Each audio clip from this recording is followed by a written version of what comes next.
साथियों नमस्कार। Randhir Singh biotech YouTube channel पर आपका स्वागत है। आज फिजिकल एजुकेशन पीटीआई या फिजिकल एजुकेशन टीचर्स से संबंधित टीजीटी पीजीटी आपके जो भी एग्ज़ाम होते हैं यूपी सहित आपके अन्य स्टेट्स में पूरे जो भी शारीरिक शिक्षा संबंधित आपके शिक्षक संबंधित भर्तियां होती हैं उसमें आपका एनाटॉमी फिजियोलॉजी के अंतर्गत ह्यूमन का आपका एक टॉपिक है श्वसन तंत्र। तो श्वसन तंत्र से संबंधित ढेर सारे प्रश्न आते रहते हैं, तो कुछ कठिनाई वाले क्वेश्चन आपके सामने हम लेकर उपस्थित हैं। तो आइए जिनको हल करते हैं और इनका सटीक उत्तर देखते हैं जो परीक्षाओं में अधिकतर घुमा फिरा कर पूछे जाते हैं। तो इन क्वेश्चनों के साथ आज थोड़ा सा एक 6वीं सीरीज है, 6 नंबर की सीरीज है, इसको देखते हैं कुछ क्वेश्चन को, फिर अगले सीरीज में हम आपको कुछ क्वेश्चन को ले आएंगे। तो आज रिस्पायरेशन आपका जो है रिस्पायरेटरी सिस्टम जो है श्वसन तंत्र है उससे संबंधित कुछ क्वेश्चन को हमने शामिल किया है। जो कुछ मित्र पूछते थे इन क्वेश्चनों में उनको समस्या हो रही थी, तो उसको अच्छे से समझ लें। तो आइए देखते हैं। क्वेश्चन नंबर ए है, मानव की जो श्वसन क्रिया है, मानव श्वसन क्रिया में छोड़ी गई CO2 की मात्रा कितनी होती है। अब तक जो क्वेश्चन आपका आया उसमें पूछा गया कि जब हम ऑक्सीजन मतलब जब हम श्वसन की क्रिया करते हैं, श्वास को ग्रहण करते हैं, तो ऑक्सीजन की कितनी मात्रा में जा रही है ये पूछा गया। और ऑक्सीजन को प्राणवायु कहते हैं, जीवनदायिनी होती है। फिर पूछा गया कि मान लीजिए 20% ऑक्सीजन आप ग्रहण कर रहे हैं, तो जब एक्सहेल करेंगे अर्थात श्वास को बाहर छोड़ेंगे, जब श्वास बाहर आएगी तो कितनी मात्रा में ऑक्सीजन बाहर आती है। तो 16% बाहर आती है, 4% ही केवल यूज होती है, 4 से 5% यूज होती है। तो इसमें पूछेगा कि कार्बन डाइऑक्साइड कितना आती है, कार्बन डाइऑक्साइड वापस कितना आती है। तो 4 विकल्प हैं ABCD। चारों विकल्प में से आप ध्यान से देखिए तो एक विकल्प आपको मिलेगा 21%। ये जो होता है एक तरह से इनहेल होती है। क्या होती है? इनहेल्स होती है। मतलब आप क्या करते हैं, इनटेक करते हैं, ग्रहण करते हैं। जब आप श्वास को अंदर की तरफ भरते हैं तो लगभग 20 से 21%, कितना 20 से 21% देखा जाए कि आप इनहेल करते हैं। पूछा क्या जा रहा है कि छोड़ी गई कार्बन डाइऑक्साइड, तो आप ऑक्सीजन ग्रहण करते हैं। ये जो आपका मात्रा है ये किसका है? ऑक्सीजन का है। दूसरा देखते हैं 16%। मान लो इसमें क्वेश्चन मानता है कि 20% अगर आप ग्रहण कर रहे हैं तो कितना, मतलब आप 16% ये वापस करते हैं। किसकी मात्रा होती है? ऑक्सीजन की है, वापस होती है। 20 से 21% जा रही है, जितना भी जा रही है, तो उससे 16% वापस आ जा रही है। 4% 5% ही यूज होती है विकल्प के अनुसार। इसको मतलब क्वेश्चन के विकल्प के अनुसार सर्वश्रेष्ठ विकल्प आपको प्रतियोगी परीक्षाओं में चुनना होता है। ये आपका है, ये जो आपका है CO2 का कंसंट्रेशन है, लगभग ये मैक्सिमम से भी थोड़ा सा अधिक विकल्प दिया गया है। CO2 का कंसंट्रेशन है 0.03 से 0.04% जो आपका है CO2 का कंसंट्रेशन है, जो वायुमंडल में पर्याप्त मात्रा में है, व्याप्त है। अब ये इनहेल जब करते हैं, मतलब आप इंस्पायरेशन करते हैं, जब श्वास को अंदर खींचते हैं तो ये अंदर जाती है गैस। आपका जो आपका एल्वियोलाई है, आपका जो लंग्स है, लंग्स के अंदर का एक तरह से एल्वियोलाई है, संरचना एल्वियोलाई की है। उसके अंदर गैसों का एक्सचेंज होता है, आदान प्रदान होगा। तो जब आदान प्रदान होगा तो आपका ऑक्सीजन 16% वापस निकल रही थी। तो अब देखिए क्वेश्चन को घुमा दिया, और एक क्वेश्चन मतलब इस तरह का बन सकता है, पूछ देगा कि CO2 कितना बाहर आती है। इस तरह के क्वेश्चन बनते हैं, तो फिजिकल एजुकेशन में भी पूछे जाने की संभावना होती है। जैसे ऑक्सीजन को पूछ लिया, सोचेगा मान लीजिए CO2 को पूछ लें। बहुत अच्छा क्वेश्चन है, अगर अच्छा लगा होगा तो कमेंट करके ज़रूर बताइएगा। तो 3.6% आपका है, कितना होगा, मतलब डी विकल्प सही होगा, डी विकल्प सही होगा। लगभग 3.6%, कहीं कहीं आपको मिलेगा 4.04%, मतलब 4% तक मैक्सिमम आपका चला जाएगा। तो इस तरह के विकल्प अगर आपको मिलें तो आपको सेलेक्ट करना है। समझ में आ गया होगा, उम्मीद है क्वेश्चन अच्छा भी लगा होगा, समझ में भी आया होगा। आइए अगला क्वेश्चन देखते हैं। आइए अगला क्वेश्चन देखते हैं। अगला है प्लूरिसी रोग। कौन सा है? प्लूरिसी। प्लूरिसी नामक रोग से प्रभावित अंग है। तो प्लूरिसी एक बीमारी है, उससे कौन सा रोग मतलब कौन सा अंग जो होता है, कौन सा ऑर्गन जो है वो प्रभावित होता है, कौन सा इफेक्टेड हो रहा है? तो देखिए हार्ट्स है, हार्ट है, हार्ट्स नहीं हार्ट, हार्ट है मतलब हृदय है। तो हृदय में प्लूरिसी प्रभावित नहीं करता है। ये है लंग्स। क्या है? लंग्स है, अर्थात प्लूरल जो आपका प्लूरा है। प्लूरा एक क्या होता है? केमिकल होता है। प्लूरल मेम्ब्रेन एक लेयर होती है, उसी के अंदर प्लूरा नामक एक लिक्विड भरा होता है जो लंग्स को क्या करता है? प्रोटेक्शन प्रदान करता है, सुरक्षा प्रदान करता है, एक आवरण बनाता है, प्रोटेक्टिंग लेयर बना रहा है और पूरा एक तरह से इसको फ्रिक्शन से बचाता है, घर्षण से बचाता है। तो प्लूरा है वही प्रभावित हो जाता है, प्लूरिसी नामक बीमारी हो जाती है। तो लंग्स अर्थात देखा जाए फेफड़ा, क्या होगा? फेफड़ा होगा। किडनी से इसका कोई लेना देना नहीं है, उपरोक्त से कुछ लेना देना, अर्थात विकल्प बी सही होगा। प्लूरिसी नामक बीमारी हो जाएगी। तो प्लूरल मेम्ब्रेन आपके लंग्स को कवर किए हुई है, डबल लेयर है, उसके अंदर प्लूरा नामक एक तरह से लिक्विड है जो लंग्स को नम भी बनाए रखता है, एक तरह से लुब्रिकेशन का काम करता है, फ्रिक्शन से बचाता है, घर्षण से बचाता है, इसका प्रोटेक्शन करता है, सुरक्षा प्रदान करता है। तो ये क्या है? प्लूरा, मतलब प्लूरा से ही है। प्लूरल मेम्ब्रेन में प्लूरा बना है और उसी में वही प्रभावित हो गया, एक बीमारी हो गई जिसको कहते हैं प्लूरिसी। तो प्लूरिसी नामक बीमारी हो गई। अब देखिए श्वसन क्रिया के दौरान, क्वेश्चन नंबर 3, श्वसन क्रिया के दौरान अर्थात श्वसन क्रिया तो आप हमेशा करते रहते हैं, सांस लेते रहते हैं, छोड़ते रहते हैं, तो श्वसन क्रिया हो गई। तो इसमें सोते समय पूछा जा रहा है कि सोते समय कुछ व्यक्तियों के नाक से एक प्रकार की खर्राटे जैसी आवाज़ सुनाई देती है, एक प्रकार की खर्राटे जैसी आवाज़ सुनाई देती है जो उत्पन्न होती है, मतलब कब उत्पन्न होती है इसमें पूछा जा रहा है। तो एक है एक्सहेलेशन। एक्सहेलेशन मतलब सो रहे हैं, खर्राटा भरना, जिसको सोते समय देखे होंगे कुछ लोग खड़खड़ खड़खड़ करते रहते हैं, ऐसा ट्रैक्टर जैसे आवाज़ आती है। तो ये कब आती है? एक्सहेलेशन के समय कि इनहेलेशन के समय? एक्सहेलेशन, इनहेलेशन मतलब श्वास को अंदर खींचते समय कि छोड़ते समय। एक विकल्प दे रहा है दोनों। अगर कॉन्सेप्ट क्लियर नहीं होगा तो आप दोनों लगा देंगे, कॉन्सेप्ट क्लियर नहीं होगा तो कहेंगे लेते समय छोड़ते समय दोनों समय आवाज़ आती है। तो दोनों समय आवाज़ नहीं होती है, एक्स है, एक्स मतलब बाहर, एक्स शब्द का मतलब ही होता है बाहर, इन का होता है अंदर।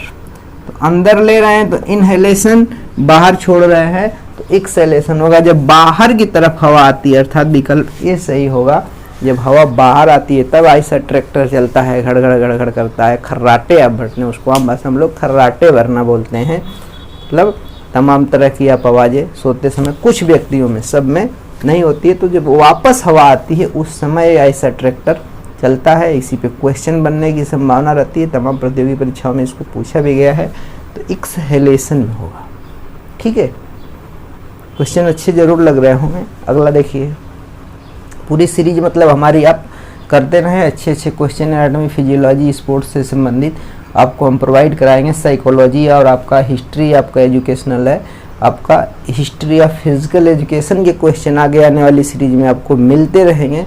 अभी आपका एनाटॉमी फिजियोलॉजी कठिनाई वाला क्वेश्चन चल रहा है, फिर आपका राजस्थान और यूपी स्पेशल जीएस भी इस पे चलता रहेगा। ढेर सारे आपको क्वेश्चन मिलते रहेंगे, मैटर मिलते रहेंगे। अगर आप चैनल पर नए व्यूअर हों, नए विजिट कर रहे हैं तो चैनल को सब्सक्राइब भी कर लें, अपने मित्रों से भी करवा दें जो फिजिकल एजुकेशन से जुड़े हुए हैं। ये सब क्वेश्चन सामान्य विज्ञान जो भी परीक्षा होती है उसमें सामान्य विज्ञान के तौर पे भी पूछे जाते हैं। ठीक है, अब देखिए एडम्स एप्पल।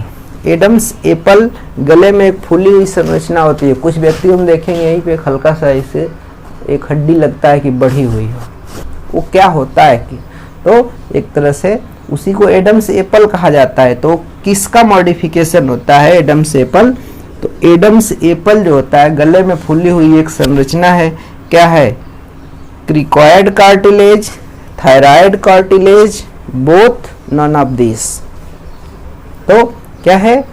ये क्रिकॉइड नहीं, इसमें आपका थायराइड कार्टिलेज विकल्प सही होगा। तो जो थायराइड कार्टिलेज होते हैं यहाँ के, वो थायराइड कार्टिलेज ऐसे ग्रोथ बना लेता है, मतलब ऐसे ये जैसे गला है ऐसे हल्का सा फूला हुआ होगा, हल्का सा ये गला इसे आ गया तो यहाँ पे फूला हुआ होता है। तो क्या होता है, थायराइड कार्टिलेज मॉडिफाई हो जाता है, और मॉडिफाई हो जाता है उसी को एडम्स एप्पल बोला जाता है। अब सुनिए, एचबी मतलब हीमोग्लोबिन। हीमोग्लोबिन किसके साथ बहुत तेजी से क्रिया करता है? ऑक्सीजन का तो आपने पढ़ा, ऑक्सीजन को आपने पढ़ा कि हीमोग्लोबिन के साथ क्रिया करता है, बाइंड होता है। एक हीमोग्लोबिन ऑक्सीजन के 4 मॉलिक्यूल को बाइंड करता है और क्या बनाता है, ऑक्सी हीमोग्लोबिन बनाता है, और ऐसे बन करके हर जगह पहुंचाने का काम करता है ऑक्सी हीमोग्लोबिन। तो ये आपका है कि हीमोग्लोबिन किसके साथ बहुत तेजी से क्रिया करता है? ऑक्सीजन के साथ तो करता है, उसके अलावा ऑक्सीजन के भी साथ करता है, ऐसा नहीं है, लेकिन बहुत तेजी से पूछा जा रहा है कि oxygen, carbon dioxide, carbon monoxide और सभी इनमें से किसमें ज्यादा करता है? तो आधा अधूरा अगर जानते रहेंगे तो आप लगा देंगे सभी।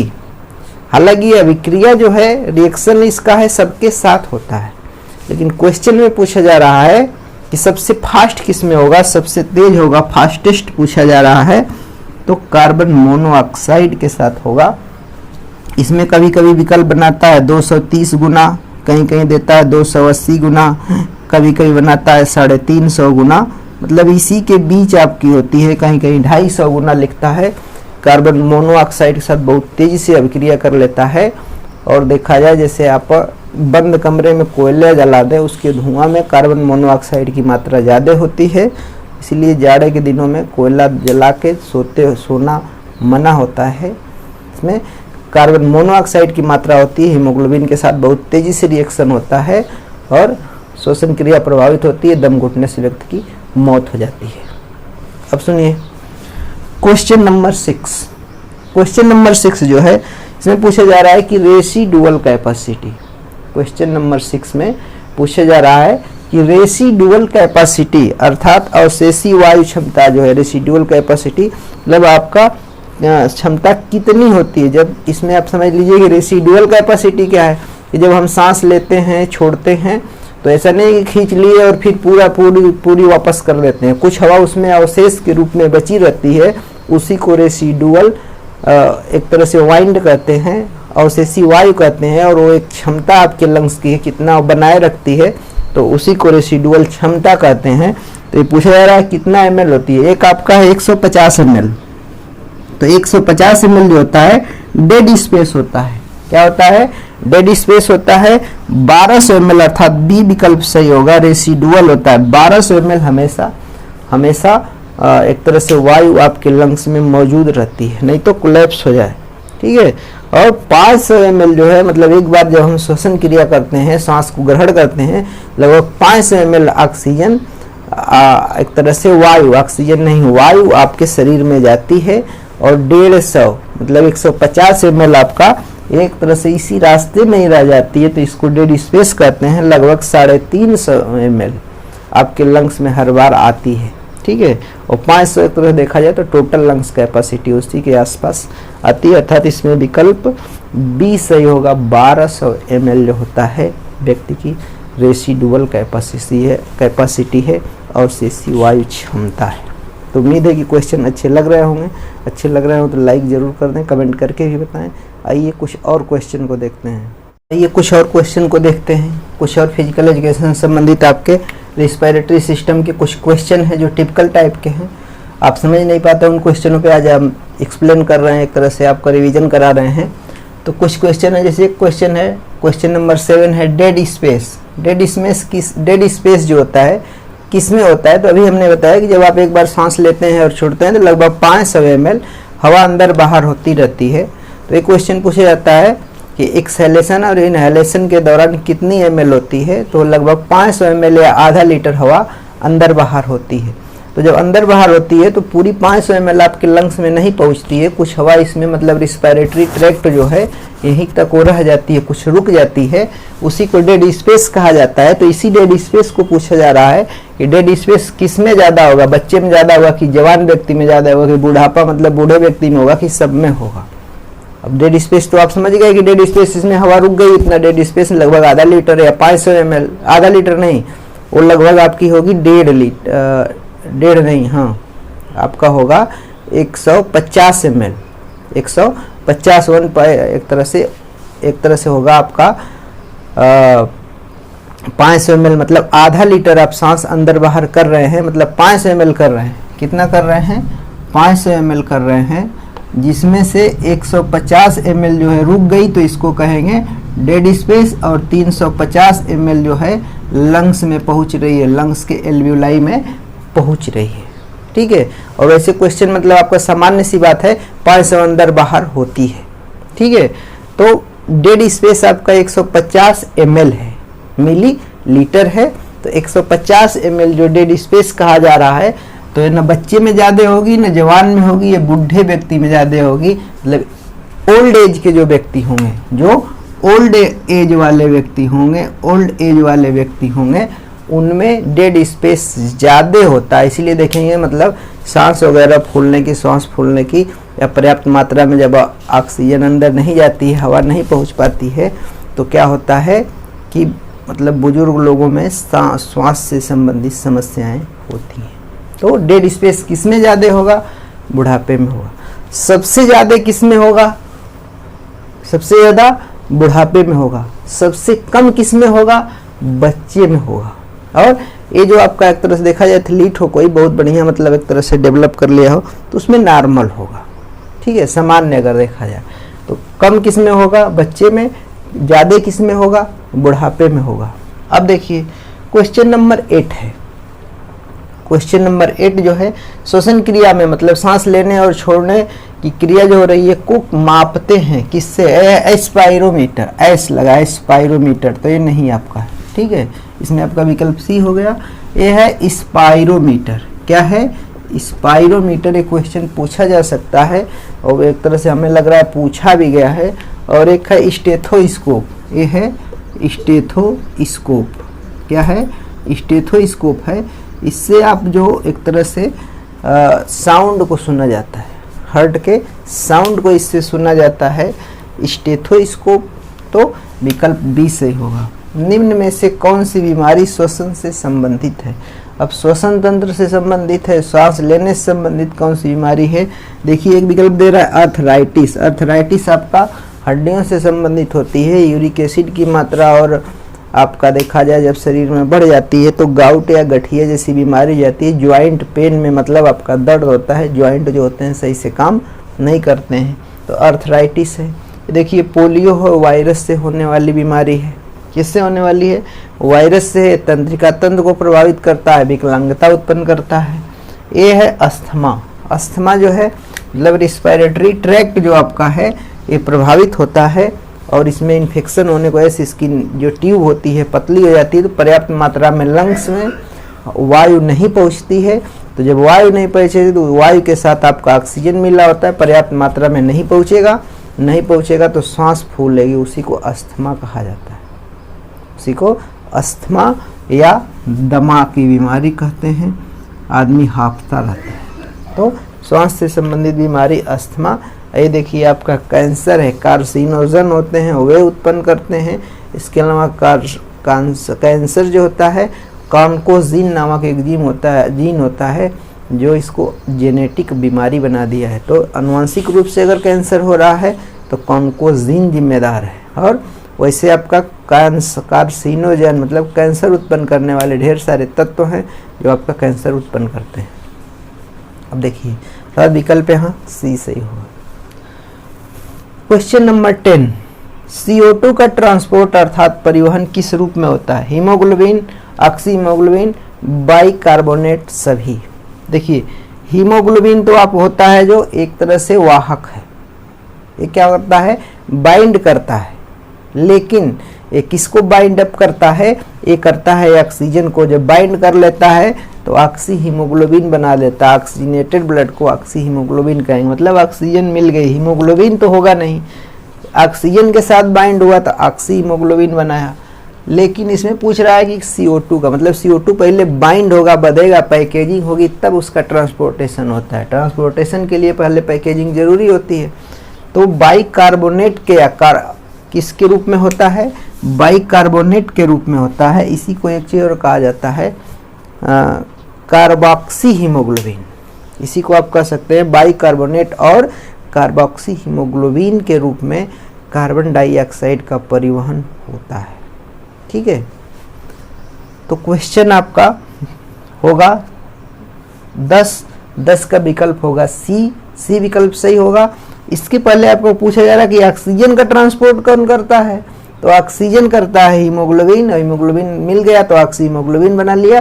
एक हीमोग्लोबिन 4 ऑक्सीजन के मॉलिक्यूल को बाइंड करता है। समझ लीजिए, आम भाषा में समझ लीजिए, एक को सिर पे बैठा लिया, 2 को कंधे पे बैठा लिया, 1 को पीठ पे बैठा लिया, मतलब 4 मॉलिक्यूल को बांध के ले जाता है। बाइंडिंग होती है उसकी, मिक्स होता है। ठीक है, तो ऑक्सी हीमोग्लोबिन बना। इसमें क्या हुआ? कार्बोनेट या कार्बोक्सी हीमोग्लोबिन के रूप में इसका ट्रांसपोर्ट होता है। ठीक, क्वेश्चन नंबर 11 देखिए, एक्सपायरेशन मतलब श्वास छोड़ते समय एक्स लगा हुआ है। क्या है? एक्स। श्वास छोड़ते समय डायाफ्राम का आकार हो जाता है। देखिए, सिकुड़ता है, ऐसे विकल्प आपको मिलेगा, फैलता है, ए बी दोनों, कोई नहीं, या एक विकल्प देख रहे होंगे डोम शेप। क्या है? Dome shape.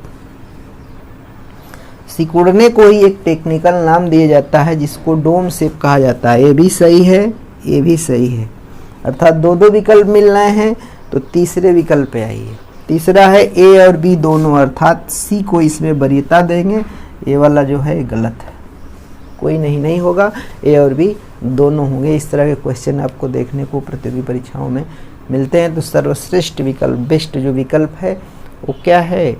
A and B दोनों होगा। सिकुड़ने की क्रिया जब सिकुड़ जाता है ऐसे, तो उसको डोम शेप कहा जाता है। ठीक है, वाई कोश एल्ब्यूलाइज में गैसों का आदान प्रदान किस विधि से होता है? देखिए, एक है ऑस्मोसिस, एक है डिफ्यूजन, एक है ए बी, और इसमें से कोई नहीं। अगर आधी अधूरी जानकारी होगी खाट से लगाएंगे। ए और बी दोनों गलत है, ए और बी नहीं होगा। इसमें क्या होगा? ऑस्मोसिस भी नहीं होगा, इसमें होता है डिफ्यूजन। और कौन सा डिफ्यूजन? सिंपल डिफ्यूजन होता है। इसमें आपका पार्शियल प्रेशर निर्भर करता है, जिस पार्शियल प्रेशर ज़्यादा होगा कम की तरफ डिफ्यूज हो जाएगा, विसरित हो जाएगा। तो सिंपल डिफ्यूजन द्वारा एल्ब्यूलाई के अंदर, और एल्ब्यूलाई कहाँ है? लंग्स के अंदर है, तो लंग्स के अंदर एल्ब्यूलाई, और एल्ब्यूलाई के अंदर आपका जब गैसियस एक्सचेंज हो रहा है, गैसों का आदान प्रदान हो रहा है, पार्शियल प्रेशर ज़्यादा होगा तो कम की तरफ वो चला जाएगा। इसको डिफ्यूजन अर्थात साधारण सिंपल डिफ्यूजन या साधारण विसरण द्वारा गैसों का आदान प्रदान होता है। तो उम्मीद है क्वेश्चन अच्छे लगे होंगे। आगे फिर देखते हैं और क्वेश्चन को देखते हैं। तो क्वेश्चन है कि श्वसन क्रिया, मतलब श्वसन क्रिया जब सांस उस ले रहे हैं आप, तो श्वसन की दर कब कम होगी, कम कब होती है? तो दौड़ते समय, जागते समय कभी नहीं है, मतलब आपको देखा जाए तो ये आपका कम नहीं है, दौड़ते समय बढ़ेगी थोड़ा सा। और सोते समय, सदाबहार क्वेश्चन है आपका, खूब पूछा गया है कि सोते समय आपका देखा जाए कि श्वसन दर कम रहती है। इसके बाद श्वसन क्रिया को ब्रेन का कौन सा भाग नियंत्रित करता है, अर्थात ब्रेन का कौन सा पार्ट है जो रिस्पायरेशन को कंट्रोल करता है? तो 2 विकल्प आपको मिल रहे होंगे, मेडुला और सेरिबेलम पांसवेरोलाई। ये दोनों विकल्प मतलब गलत हैं, सेरिबेलम और मेडुला। सेरिबेलम जो होता है ये अगर देखा जाए तो आपका प्रभावित होता है एक तरह से, आपका सेरिबेलम भी नहीं होगा, यहाँ पे होगा मेडुला। तो मेडुला ऑब्लंगेटा होता है, मेडुला ऑब्लंगेटा जो होता है श्वसन की क्रिया को कंट्रोल करता है, नियंत्रित करता है। क्वेश्चन नंबर 15, क्वेश्चन नंबर 15 जो आपका है, फेफड़ों अर्थात लंग्स का वेंटिलेशन बढ़ जाता है, कब बढ़ जाता है? फील्ड में बढ़ जाता है, ऊंचाई बढ़ जाता है, दोनों बढ़ जाता है, कहीं नहीं, मतलब कभी नहीं बढ़ता है।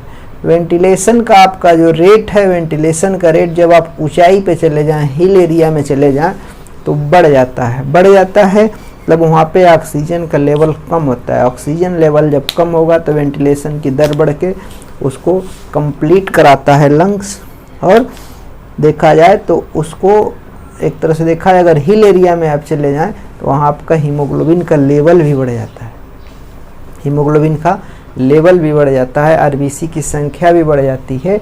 एक क्वेश्चन पूछा जाता है कि ऊंचाई पर रहने वाले या पहाड़ी व्यक्ति का हीमोग्लोबिन या तरह से आरबीसी का क्या है, आरबीसी का रेट जो होगा, दर जो होगी, आरबीसी की संख्या बढ़ जाती है, हीमोग्लोबिन की मात्रा भी बढ़ जाती है। इसलिए देखेंगे पहाड़ के क्षेत्र के लोग थोड़े मतलब लालापन उनके शरीर, मतलब हीमोग्लोबिन की मात्रा बढ़ी हुई होगी। तो वेंटिलेशन दर भी लंग्स की बढ़ जाती है, वहाँ पे ऑक्सीजन की कमी होती है तो ये वेंटिलेशन की रेट बढ़ जाती है। तो यहाँ पे विकल्प होगा ऊंचाई। क्या होगा, ऊंचाई पे जाने पे इसकी दर जो होती है बढ़ जाती है। तो ये आपके फिजिकल एजुकेशन से संबंधित क्वेश्चन रहे। अगर क्वेश्चन अच्छे लगे हों और आप हमारे लाइव ग्रुप से भी जुड़ना चाहते हैं, फिजिकल एजुकेशन से संबंधित तैयारी करना चाहते हैं, तो इस नंबर पे आप हमसे संपर्क भी कर सकते हैं, 94 15 84 45 25। डेली लाइव जुड़ना चाहते हैं फिजिकल एजुकेशन के टॉपिक को लेकर, डेली 8 बजे शाम को डेली 8 PM लाइव, मतलब फिजिकल एजुकेशन से संबंधित कुछ न कुछ टॉपिक पे चर्चा होती रहती है। तो आप जुड़ना चाहते हैं तो हमसे जुड़ भी सकते हैं। वीडियो कैसा लगा कमेंट करके ज़रूर बताएं, ताकि और अच्छे क्वेश्चन हम दे सकें। फिजिकल एजुकेशन से रिलेटेड अगर आपके कोई क्वेश्चन हो तो हमको मैसेज कर सकते हैं, ताकि इस तरह के जो भी लेक्चर और वीडियो आपके आ रहे हैं उसमें हम इसे देने का प्रयास करेंगे।